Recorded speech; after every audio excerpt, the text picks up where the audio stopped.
Starting में हम एक डीप फॉरेस्ट को देखते हैं जहाँ पर कुछ बर्ड्स रहते हैं। वो अपनी जिंदगी में बहुत खुश हैं। वो सिंगिंग कर रहे हैं, डांसिंग कर रहे हैं और इधर उधर उड़ रहे हैं। लेकिन तभी वहाँ पर प्लेन आता है। वो लोग उनको गाते हुए डिस्टर्ब करते हैं और उन प्यारे प्यारे बर्ड्स को केजेस में बंद करते हुए पकड़कर अपने साथ ले जाते हैं। अब ये केजेस आगे किसी गाड़ी में डिलीवर होते हैं। वो गाड़ी रास्ते में जाते हुए टकराती है, थोड़ा सा टिल्ट होती है और उसमें से एक बॉक्स बाहर आकर गिरता है। उस गाड़ी को पता नहीं चलता, वो बॉक्स वहीं पर पड़ा रहता है। वहां से एक बच्ची गुजर रही होती है जो उस बॉक्स को खोल कर देखती है। उसके अंदर एक बहुत ही क्यूट ब्लू कलर का पैरट होता है, जिसे वो बच्ची अपने साथ अपने घर ले आती है और बहुत ज्यादा खुश होती है। वो उसके साथ खेलती, उससे बातें किया करती और इसी तरह से 15 साल गुजर जाते हैं, यानी 15 ईयर्स हो जाते हैं उन दोनों को साथ रहते हुए।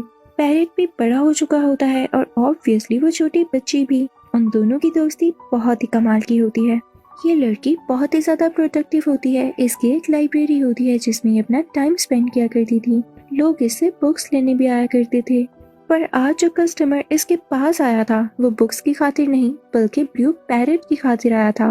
वो इसको बताता है कि मैं इतनी दूर से सिर्फ इस पैरट से मिलने आया हूँ, क्योंकि ये ब्लू पैरट अपनी स्पीशीज का आखिरी पैरट था और ये पैरट जो इस बच्ची के पास था मेल था, जबकि फीमेल पैरट इस कस्टमर के पास था।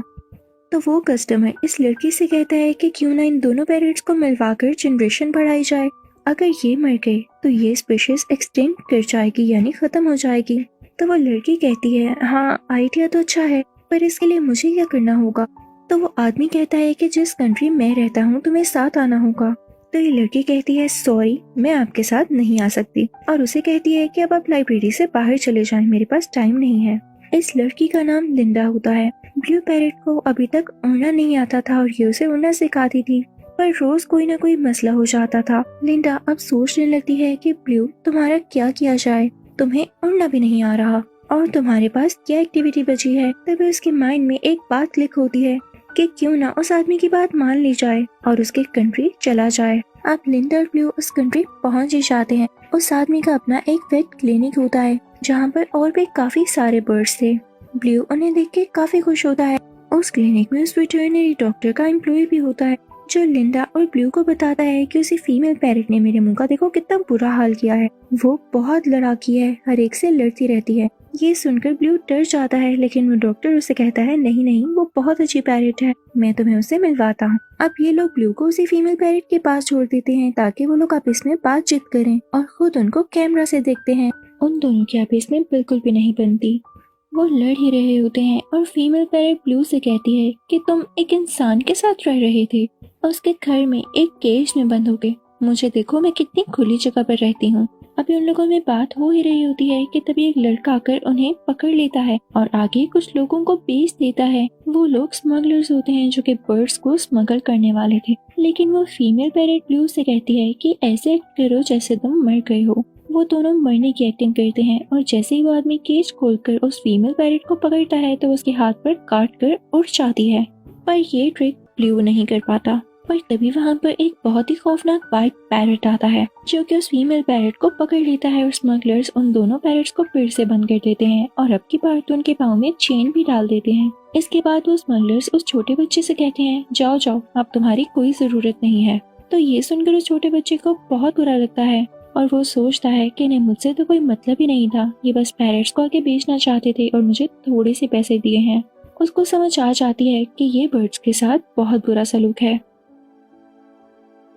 बर्ड्स ऐसा ट्रीटमेंट डिजर्व नहीं करते। तो वो सोचता है कि काश मैं इनको आजाद यानी फ्री करवा सकता। उधर ब्लू और उसी फीमेल पैरट को एक विंडो दिखाई देती है। वो वहाँ से उड़ जाते हैं, लेकिन दोनों के पाँव में चेन होती है तो वो ठीक से उड़ नहीं पा रहे होते। साथ ही साथ ब्लू को उड़ना भी तो नहीं आता था, कभी भी वो खुली जगह पर रहा ही नहीं था। और जब ये बात फीमेल पैरट को पता चलती है तो उसे तो बहुत गुस्सा आता है, लेकिन अब वो क्या कर सकती थी। तो दोनों भागने लगते हैं। अब ये लोग भागते भागते एक फॉरेस्ट में पहुंच जाते हैं। फीमेल पैरट थोड़ा सा उड़ती है और जरा सी ऊंची जगह पर आकर बैठ जाती है। ब्लू से कहता है मुझे डर लग रहा है, मैं कभी भी इस तरह से ऐसी जगह पर नहीं आया। तो वो फीमेल पैरट उसे कहती है भाई तुम बहुत ही डरपोक हो, थोड़ा तो हौसला रखो। और अब वो दोनों वहीं पर सो जाते हैं। उधर लिंडा और वो डॉक्टर काफी ज्यादा परेशान होते हैं और उन दोनों पैरेट्स के मिसिंग पोस्टर्स लगा रहे होते हैं। अब वो दोनों भी पोस्टर्स डिस्ट्रीब्यूट कर करके थक चुके थे, तो वो लोग बाहर ही सो जाते हैं। सुबह उनकी आंख खुलती है उसी बच्चे को देखते हुए। वो बच्चा उन्हें उन्हीं पैरेट्स का एक पर दिखाता है और अपने साथ आने का कहता है।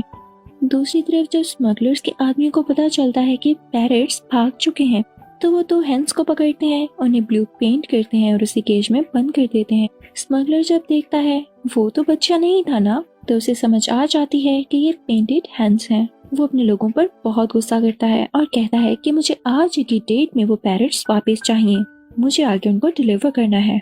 उधर फॉरेस्ट में हम उन्हीं बर्ड्स को देखते हैं, यानी उन्हीं दोनों पैरेट्स को। वो परेशान होते हैं कि अपने पाँव की चेन किस तरह से तोड़ें। वो हल्का सा ऊपर उड़ते हैं, कभी अपनी चेन के ऊपर पत्थर फेंकते हैं, लेकिन चेन तो टूट ही नहीं रही होती। तभी वहाँ पर उन्हें एक ब्लैक बर्ड के बेबीज दिखाई देते हैं, जिनसे वो दोनों खेलने लगते हैं और बहुत खुश होते हैं। जल्दी वहाँ पर वो ब्लैक बर्ड खुद भी आ जाता है। उसे अच्छा लगता है ये देख कर के ये दोनों पैरट्स मेरे बेबीज के साथ खेल रहे हैं, तो उनकी चेन तोड़ने के लिए उनकी बात मान लेता है, यानी उनकी मदद करने के लिए तैयार हो जाता है। उधर वो क्रीपी व्हाइट पैरट भी जंगल में आता है और छोटे छोटे मंकीज को इकट्ठा करके कहता है कि तुम लोगों को तो पैरट्स को ढूंढना है। वो मंकीज उसकी बात नहीं मानते, लेकिन वो उनको डराने लगता है, तो उनको उनकी बात माननी पड़ती है। उधर हम उन्हीं दोनों ब्लू पैरट्स को उसी बर्ड के साथ देखते हैं जो ब्लू को उड़ना सिखा रहा होता है, लेकिन ब्लू से भी उड़ा नहीं जाता और जब वो लोग उड़ने के लिए ट्राई करते हैं तो वो एक पैराग्लाइडर के ऊपर गिर जाते हैं। ब्लू बहुत खुश होता है क्योंकि पहली बार वो आसमान में इतना ऊपर उड़ रहा था और सब व्यूज को एंजॉय कर रहा था, लेकिन जल्दी पैराग्लाइडर में होल हो जाता है और वो नीचे गिर जाता है। अब उधर सिटी में हम उसी छोटे बच्चे को देखते हैं जो कि लिंडा और उसी डॉक्टर के साथ होता है ताकि उन पैरट्स को ढूंढ सके, लेकिन काफी ज्यादा ट्रैफिक होती है, तो वो एक बाइक निकाल लाता है और अब वो लोग बाइक पर उनको ढूंढने जाते हैं। इस सिटी का नाम रियो होता है। वो दोनों ब्लू पैरट्स भी उसी ब्लैक बर्ड के साथ इस सिटी पहुंच चुके थे। यहाँ रोड पर उन्हें और भी बर्ड्स मिलते हैं, जिनके साथ मिलकर वो बहुत ज्यादा खुश होते हैं और अब वो लोग सीधा एक कार्निवल में जाते हैं। ये सारे बर्ड्स सिंगिंग और डांसिंग कर रहे होते हैं जैसे ये बर्ड्स का एक कार्निवल हो, लेकिन जल्द यहाँ पर वो सब मंकीज आ जाते हैं जिनको उसे क्रीपी व्हाइट पैरट ने भेजा था, लेकिन सब बर्ड्स उनसे लड़ते हैं और उन ब्लू पैरट से कहते हैं कि तुम लोग यहाँ से भाग जाओ। वो ब्लैक बर्ड, ये दोनों ब्लू पैरट्स और उनके कुछ साथी बर्ड्स जब उनके दोस्त बन चुके थे, सब एक बस की छत पर बैठ जाते हैं। उधर वो बच्चा लिंडा और उसे डॉक्टर को लेकर उस जगह पहुंच चुका होता है जो कि स्मगलर्स की जगह थी। वहाँ पर जाकर उनको पता चलता है कि वो स्मगलर्स और भी बर्ड्स को स्मगल कर रहे हैं। अब उस तरफ सारे बर्ड्स एक ऐसी जगह पर आते हैं जहाँ पर एक बुलडॉग होता है। वो उससे मदद लेने आए थे कि इन ब्लू पैरट्स की चेन को अलग कर सकें, यानी तोड़ सकें। वो एक ब्लेड से इनकी चेन तोड़ने की कोशिश करते हैं, लेकिन ये दोनों ब्लू पैरट्स डर जाते हैं और वहाँ से भाग जाते हैं। ये लोग नीचे गिरने वाले होते हैं कि तभी डॉग इनको बचा लेता है और अब जैसे ये लोग चेन से आजाद होते हैं तो सब बर्ड्स वहाँ से उड़ जाते हैं, इवन वो ब्लू फीमेल पैरट भी। ब्लू क्योंकि उड़ नहीं सकता था तो वो वहीं पर रह जाता है। ऐसे लग रहा था जैसे सारे बर्ड्स उसी फीमेल पैरट की मदद करने आए थे और सबके सब ब्लू को अकेला छोड़ गए। ब्लू काफी उदास हो जाता है और वहाँ से चलते हुए ही आगे जाने लगता है। तभी फीमेल पैरट उसके पीछे आती है तो वो उसे कहता है, जाओ यार, मुझे तुम्हारी जरूरत नहीं है, मैं अपनी दोस्त लिंडा के पास ही जा रहा हूँ, वही मेरी असली दोस्त है।